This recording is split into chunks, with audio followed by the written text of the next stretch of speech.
পূর্ব ঘোষণা অনুযায়ী সারা দেশের ন্যায় কিশোরগঞ্জে ৩ দফা দাবিতে মানববন্ধন করেছে চাকরিচ্যুত জেলবন্দি বিডিআর সদস্য ও তাদের পরিবারবর্গ। রবিবার সকাল 10:30টায় কিশোরগঞ্জ প্রেসক্লাবের সামনে অনুষ্ঠিত হয় এ মানববন্ধন।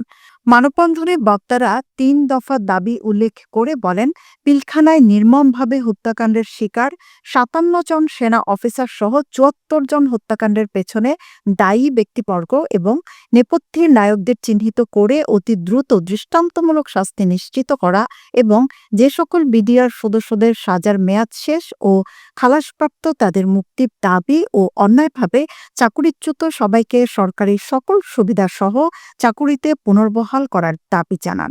এছাড়াও তদন্ত কমিশনকে স্বাধীন, নিরপেক্ষ এবং নির্ভয়ে কাজ করার জন্য প্রজ্ঞাপনে উল্লেখিত ২ এর ঙ ধারা বাদ দিতে জোর দাবি জানান।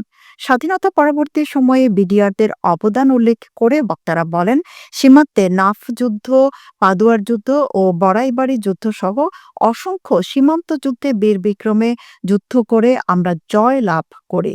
চাকরিচ্যুত বিডিআর সদস্যরা মানববন্ধনে উদাত্ত আহ্বান জানান, এই যৌক্তিক দাবির সাথে একাত্মতা প্রকাশ করে দাবি আদায়ের পথকে সুগম এবং জাতিকে কলঙ্কমুক্ত করার।